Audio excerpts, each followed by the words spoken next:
Hello friends, आप सभी का मार्केट विद गोपाल के चैनल पर बहुत बहुत स्वागत है। फ्रेंड्स, मेरा नाम है गोपाल लोहार और मैं हूं एक SEBI registered research analyst. Friends, यहां पर जितनी भी एनालिसिस की जाती है वो सारी की सारी केस स्टडी पर्पस के हिसाब से। यहां पर बाय और सेल की रिकमेंडेशन बिल्कुल भी नहीं है।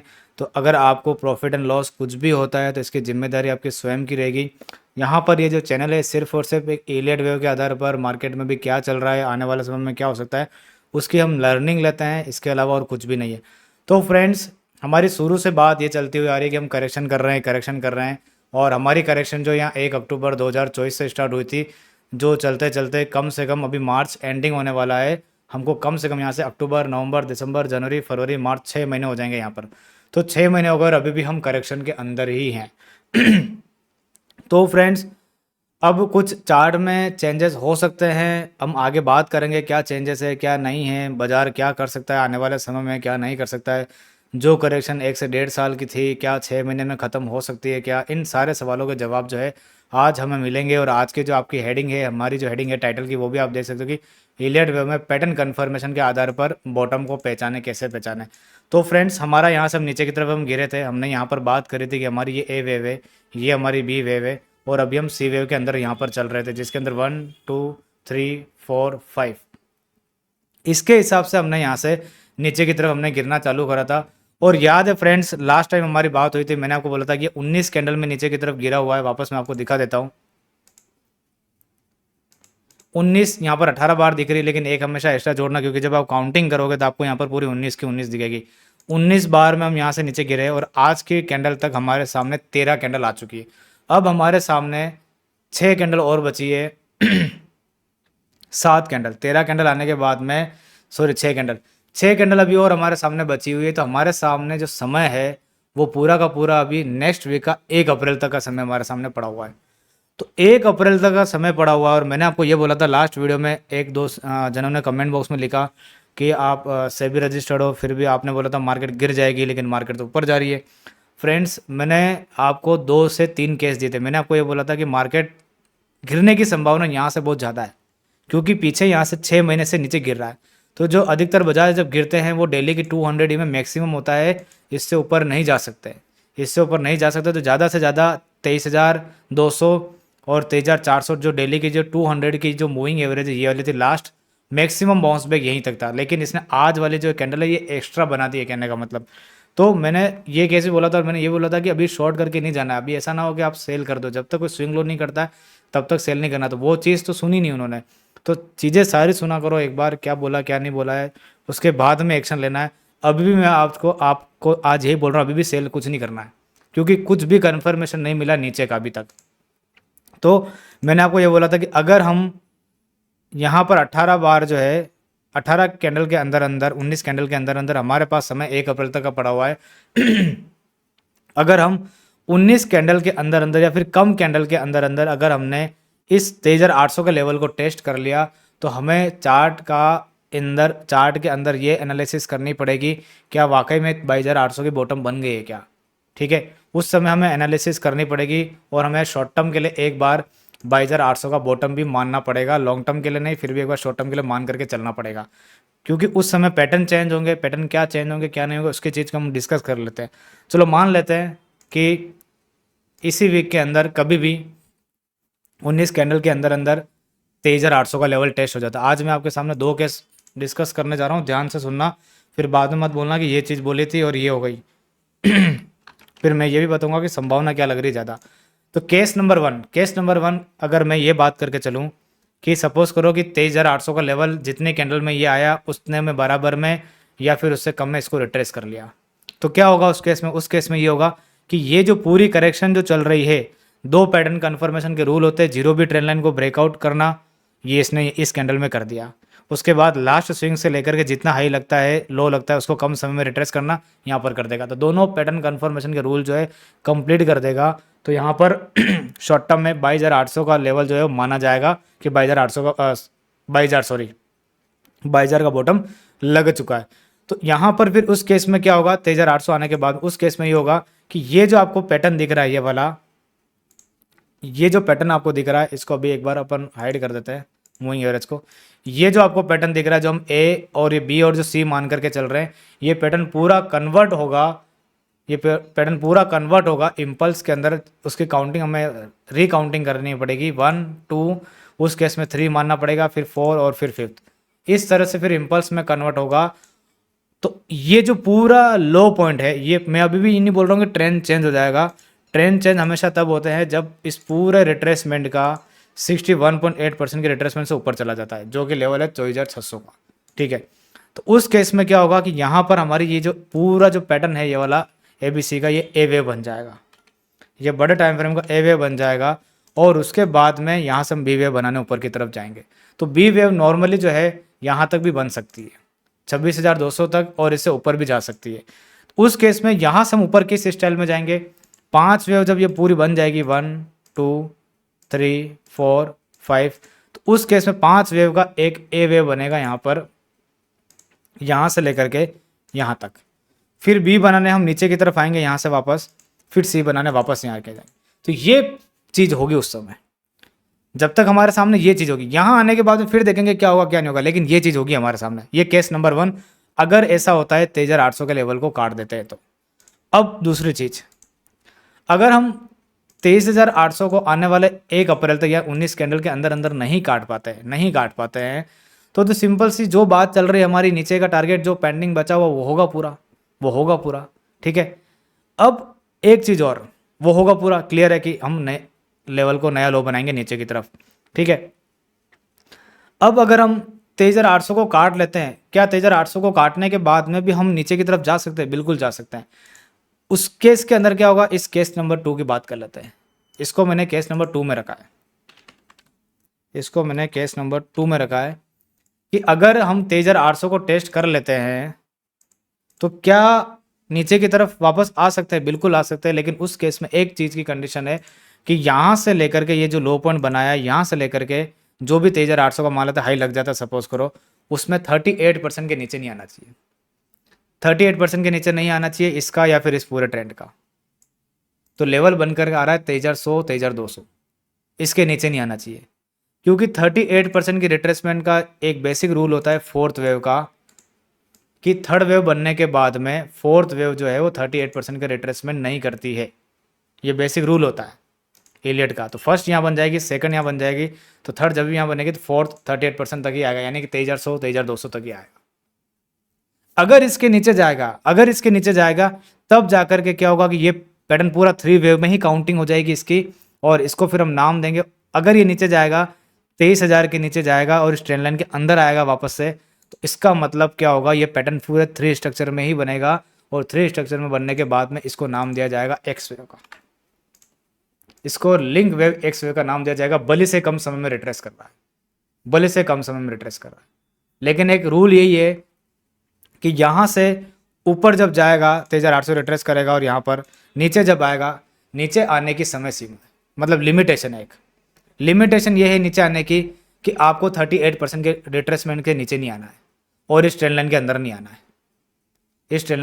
है, तभी जाकर के आप अपने इस ओरिजिनल ट्रेंड में एक्सटेंड रहोगे और ऊपर की तरफ जाओगे। और एक बार अगर पांचों वेव बन गई, 1 2 3 4 5, फिर तो 23,800 कटने के बाद 38% की रिट्रेसमेंट नहीं हुई नीचे की तरफ, और एक बार अगर 1 2 3 4 और ये 5 पाँचों वेव बन गई, फिर तो किसी का मायका लाल भाईचारा का बॉटम नहीं काट पाएगा, क्योंकि पाँचों वेव बनने का मतलब ये है कि इम्पल्स बना दी है इसने, अपने आप में क्लियर कर दिया है कि अब ये ऊपर की तरफ ही जाएगा।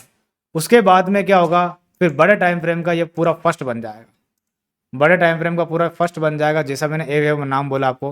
फिर एक सेकंड वेव बनाने नीचे की तरफ आएगा, फिर ये वापस से थर्ड वेव बनाने ऊपर की तरफ जाएगा।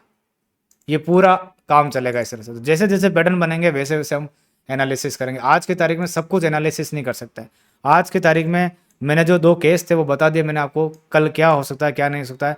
एक तो सबसे पहले 19 कैंडल के अंदर अंदर अगर 23,800 रिट्रेस हो जाता है, तो हमें जो मान करके चलना वो ये मान करके चलना है कि हमें इस ट्रेंड लाइन के अंदर नहीं आना चाहिए, और 38% की रिट्रेसमेंट से ज़्यादा रिट्रेस नहीं होना चाहिए नीचे की तरफ। 23,100 23,200 का लेवल, ये अब आपके लिए इंपॉर्टेंट पॉइंट हो जाएगा नीचे की तरफ। जो भी करेक्शन आएगी यहीं तक आएगी, बस यहीं तक आएगी और वापस ऊपर की तरफ चला जाएगा, यहीं तक आएगी और वापस ऊपर की तरफ चला जाएगा। तो ये चीज़ है 23,800 के कटने के बाद। लेकिन अगर 6 दिन के अंदर आने वाले 19 कैंडल का जो दिख रहा है पूरा एरिया ये वाला, अगर ये पूरा नहीं काट पाता है तो फिर क्लियर कट है कि ये सिर्फ बाउंस बैक था और वापस हम नीचे की तरफ आ जाएंगे। लेकिन और नीचे की तरफ का प्रोग्राम भी या तो मंगलवार से, कल से, या फिर बुधवार, इन 2 दिनों के अंदर अंदर होने वाला है, या तो मंगलवार या बुधवार। अगर बुधवार को नहीं हुआ तो गुरुवार को फिर पक्का है कि करेक्शन आने वाली। तो 23,800 के आसपास से या फिर यही कहीं से करेक्शन आने वाली है। अब एक्सटेंडेड हो चुका है मार्केट और ओवरबोट की सिचुएशन में जा चुका है। आप यहाँ पर देख सकते हो कि RSI पूरी की पूरी ओवरबोट दिख रही है 1 घंटे के अंदर। तो पूरा का पूरा जो है स्ट्रक्चर ओवरबोट हो चुका है और जितना बाउंस बैक लेना था उससे कहीं गुना ज़्यादा ले चुका है, कहीं गुना ज़्यादा ले चुका है। बाउंस बैक की जो समय सीमा थी इस तरह के नॉर्मली चार्ट के अंदर डेली की 50 EMA लास्ट अप्रोच करता है इस ट्रेंड लाइन को, बस इससे ज़्यादा इसने कर दिया, इससे ज़्यादा इसने कर दिया। डेली के 200 EMA को भी काट दिया है। लेकिन अभी भी 100% रिट्रेस नहीं हुआ। तो अभी भी हमारी जो नीचे की जो होप है वो अभी भी जिंदा है। लेकिन अगर 23,800 को टेस्ट कर लेता है आने वाले 6 दिनों के अंदर अंदर, तो फिर आप मान लेना कि नीचे जो भी आएगा सिर्फ बाइंग के लिए बनेगा। उसके बाद ये ट्रेंड लाइन थोड़े दिन के लिए लगी रहनी देनी। अब मैं आपको एक चीज़ बताता हूँ कि यहाँ पर किस तरह से कैश प्ले हो सकता है। 23,800 आने के बाद में ये आपको चारों मूविंग एवरेज आपको खुले हुए दिखाई दे रहे होंगे। यहाँ पर एक बार यहाँ आने के बाद में प्राइस जो है एक बार यहाँ आएगा, चारों मूविंग एवरेज को थोड़ा सा काम करवाएगा और उसके बाद में फिर ऊपर निकल जाएगा। हो सकता है कि आपको बाद में फिर ये एक हेड एंड शोल्डर जैसा पैटर्न भी बनाता हुआ दिखाई दे आपको, ठीक है। ऐसा केस आज से 2022 का जो ये नया बुल रन आया था ये वाला पूरा तब हुआ था 2022 के अंदर। उसमें भी इस समय भी, हालांकि उसमें तो ट्रेंड स्टार्ट हो रहा था तो उसमें कोई प्रॉब्लम नहीं थी, ये समझने की ट्रेंड ऊपर ही जाएगा तो क्लियर करता। यहाँ पर भी देखो डेली के 200 EMA से स्ट्रक्चर नीचे ब्रेकडाउन हुआ था। यहाँ पर इसने लास्ट, आप ध्यान से देखो, इसमें जब ये नीचे गिर रहा था तो एक बार भी पुराना वाला स्विंग हाई ऊपर की तरफ में ये स्विंग हाई बनाया, इसको 100% रिट्रेस नहीं करा। और हालांकि ये तो 3 कैंडल थी, इसमें समय बहुत ले लिया था तो फिर तो कंफर्म हो गया था, कर भी लेता तो भी नीचे जाता। लेकिन अभी वाले केस में ऐसा नहीं है, 100%। हालांकि इसने रिट्रेस नहीं किया, फिर गिर गया नीचे, फिर गिर गया नीचे। जब ये स्विंग हाई जो था इसने 100% रिट्रेसमेंट कर दिया, उसके बाद फिर कंफर्म हो गया था कि ऊपर ही जाना है। फिर उसके बाद आप देखो यहाँ पर नीचे आया, यहाँ पर मूविंग एवरेज में काम हुआ। उसके बाद आप रैली देख सकते हो कि 18,000 की जो निफ्टी है 26,000 तक हाई तक गई थी, 26,000 तक डेली का फॉर्मेशन था, डेली का वो सीधा यहाँ तक गया। तो वो चीज़ यहाँ पर भी अभी प्ले हो सकती है। वो चीज़ अभी नीचे प्ले होनी थी और वीकली के 200 EMA का टारगेट था, लेकिन ये वीकली के 100 EMA से घूमने की कोशिश कर रहा है। अभी कुछ क्लियर नहीं है, क्लियर होगा सारा का सारा इस हफ्ते। तो सारी चीज़ें मैंने बता दी है। कल को अगर 23,800 क्लियर टेस्ट हो जाता है तो नीचे की तरफ जो भी आएगा बाइंग के लिए आएगा, सेलिंग के लिए नहीं आएगा। और सेलिंग के लिए मैंने आपको बता दिया कि जो ट्रेंड लाइन है ये वाली, उसके टेरिटरी के अंदर वापस आना चाहिए और 23,100 और 23,200 के नीचे क्लोजिंग आनी चाहिए, तब जाकर के प्योर सेलिंग बन पाएगी वापस। और ये जो 3 स्ट्रक्चर दिख रहा है 3 में ही रहना चाहिए, 5 में कन्वर्ट नहीं होना चाहिए। 5 में कन्वर्ट हो जाएगा तो पूरी दिक्कत कर जाएगा और ये पूरी करेक्शन यहाँ पर ओवर मान जाएगी। और उसके बाद में पहला टारगेट हमारा 26,000 रहेगा, दूसरा टारगेट ऊपर कितना जाता है वो फिर बाद में देखेंगे अपन, ठीक है। तो इस तरह से चीज़ें रहेगी। तो ये पूरा समझाने का तरीका था, समझाना चाहता था कि ये बाज़ार में हो सकता है, ये नहीं हो सकता है। अब अगर हम ध्यान से देखें तो बाज़ार में बहुत ज़्यादा एक्सपांसन हो चुकी है, बहुत ज़्यादा चल चुका है। तो आने वाले 1-2 दिन के अंदर आपको करेक्शन जो है देखने को मिल सकती है। अलर्ट रहिएगा। और अभी भी मैं यही बोलूँगा कि सेल नहीं करना है, अभी मैं यही बोलूँगा सेल नहीं करना है। जब तक चार्ट के ऊपर आपको ये नहीं दिखता, अगर आप नहीं कर पाते हो तो मत करो, वॉच करो, वेट एंड वॉच करो। क्लियर होने दो पिक्चर को एक बार। अभी पिक्चर हमारे सामने क्लियर नहीं है, पिक्चर एक बार क्लियर होने दो। एक बार पिक्चर क्लियर हो जाएगी, शुरू से पिछले 6 महीने से जब पिक्चर क्लियर थी, मैं आपको यहाँ पर भी बोलता था हम गिरेंगे, यहाँ पर भी बोलता था गिरेंगे, यहाँ पर भी बोलता था गिरेंगे। लेकिन यहाँ पर चार्ट में कुछ चेंजेस हो रहे हैं तो वो हमें अब मानने पड़ेंगे, वो हमें मानने पड़ेंगे। ये नहीं बोल सकते हैं कि 23,800 गिरने के बाद कि भाई अब बाजार बस नीचे का नीचे ही गिरेगा, मैंने तो बोला था नया लो लगेगा, ऐसा नहीं हो सकता। मार्केट में अगर ये चीज़ें चेंजेस हो रही तो हमें चेंजेस होना पड़ेगा। अगर हम चेंजेस नहीं होंगे तो हम ये पूरी रेंज जो है मिस कर देंगे। इसीलिए तो हमें चेंज होना पड़ेगा और मानना पड़ेगा जो बाज़ार जो कह रहा है। तो आज का वीडियो ध्यान से देखना, मैंने क्या बोला क्या नहीं बोला। इसके अलावा कुछ और नया मुझे नहीं लगता अभी बोलने की ज़रूरत है। आपको मैं एक चीज़ और दिखाता हूँ कि ये जो सेकंड वेव की के आसपास की जो करेक्शन थी ए वेव की, इसमें देखो कितने 8 महीने लगे पूरे के पूरे। इसकी करेक्शन की स्टाइल देखो क्या थी, पहले नीचे गिरे, बाउंस बैक कितना है, यहाँ तक आया, फिर नीचे गिर गए, फिर इतना बाउंस बैक आया, फिर नीचे गिर गए। तो ये करेक्शनों की स्टाइल होती है। अब बाजार यहाँ पर किस टाइप की स्टाइल चूज़ करेगा वो तो अभी इस हफ्ते के बाद पता चल जाएगा। इस हफ्ते के बाद सब कुछ कहानी जो है क्लियर हो जाएगी, बाजार क्या करना चाह रहा है क्या नहीं करना चाह रहा है। फिर भी मैं आपको ये बोल रहा हूँ कि 23,800 का लेवल टेस्ट होता है तो नो डाउट 2 अप्रैल को टैरिफ कितनी रेट लगती है कितनी नहीं लगती है ट्रम्प के द्वारा, अगर सब कुछ पॉजिटिव में रहता है तो बाजार इस वाले हाई को टेस्ट करेगा। फिर बाजार इस वाले हाई को टेस्ट करेगा और जब तक हमारे सामने तो वो हाई है टारगेट, तो फिर दिक्कत क्या है, दिक्कत क्या है, प्रॉब्लम कुछ है ही नहीं। और कुछ नेगेटिव न्यूज़ आती है तो नीचे का भी टारगेट ओपन है, नीचे का भी टारगेट ओपन है, दोनों चीज़ें पिक्चर क्लियर है। डाउट उसको होता है जिसको चीज़ें क्लियर नहीं होती, हमें तो सारी चीज़ें क्लियर है क्या करना है और क्या नहीं करना है। बस ये है कि इस स्पिरल में अभी कुछ नहीं कर सकते, इस स्पिरल में अभी कुछ नहीं कर सकते, इसलिए नहीं कर सकते क्योंकि चीज़ें क्लियर नहीं है। इंट्राडे के हिसाब से अगर आपको जो आता है ऑप्शन जो इससे भी करते हो काम उसके हिसाब से काम करो। अगर बहुत ज़्यादा स्किल है आपके अंदर 10-15 पॉइंट 20 पॉइंट लेने की तो आप बाइंग के साथ चल के ले सकते हो, बेच के ले सकते हो, जो करना चाहो करो इंट्राडे में, आपकी मर्जी चाहे वैसे काम करो, वैसे आप काम करो इंट्राडे के दौरान। लेकिन बड़ी पिक्चर में अभी ऐसा कोई क्लियर कट पिक्चर नहीं हो पा रही है कि हमें क्या करना है, यहाँ से सेल करके बैठ जाना चाहिए बाय करके बैठ जाना चाहिए। वो होगा इस वीक के बाद, इस वीक के बाद जो भी होगा पिक्चर क्लियर होगी इस वीक के बाद। कुल मिलाकर के ऐसी फॉर्मेशन चाहिए वापस से, ये वाली फॉर्मेशन, तभी होगा काम, तभी होगा काम, तभी जाकर के हमें पता चलेगा कि ये यहाँ से ट्रेंड ऊपर की तरफ रिवर्स कर रहा है या फिर जो डाउन ट्रेंड था उसको नीचे की तरफ कंटिन्यू कर रहा है। तो इतनी सारी बातें बोलने का मतलब यही है कि अभी इंतज़ार करना चाहिए हमें इस हफ्ते का, उसके बाद में हम कुछ ना कुछ एक्शन लेंगे बाद में। 2-3 दिन और रुक जाओ उसके बाद सारी पिक्चर हमारे सामने क्लियर हो जाएगी। तो आज का वीडियो ध्यान से देखना, बहुत इंपॉर्टेंट वीडियो है। बहुत सारी चीज़ें मैंने इतनी बताई है कि आपको ज़रूरत पड़ेगी, क्या मुझे बहुत सारा पैसा मार्केट में भी डाल देना चाहिए, रुकिए अभी एक आध हफ्ता रुकिए, उसके बाद सारी पिक्चर क्लियर हो जाएगी। उसके बाद हमें क्या करना है क्या नहीं करना सारा रोड मैप जो है तैयार हो जाएगा। तो आज की वीडियो को यहीं पर वाइंड अप करता हूँ, फिर मिलेंगे अपन नेक्स्ट वीडियो में। इस वीडियो को like share subscribe comment box में लिख करके मुझे बताना कैसा लगा वीडियो, और शेयर करना बिल्कुल भी मत भूलेगा। फिर मिलते हैं अपन नेक्स्ट वीडियो में। Thank you so much.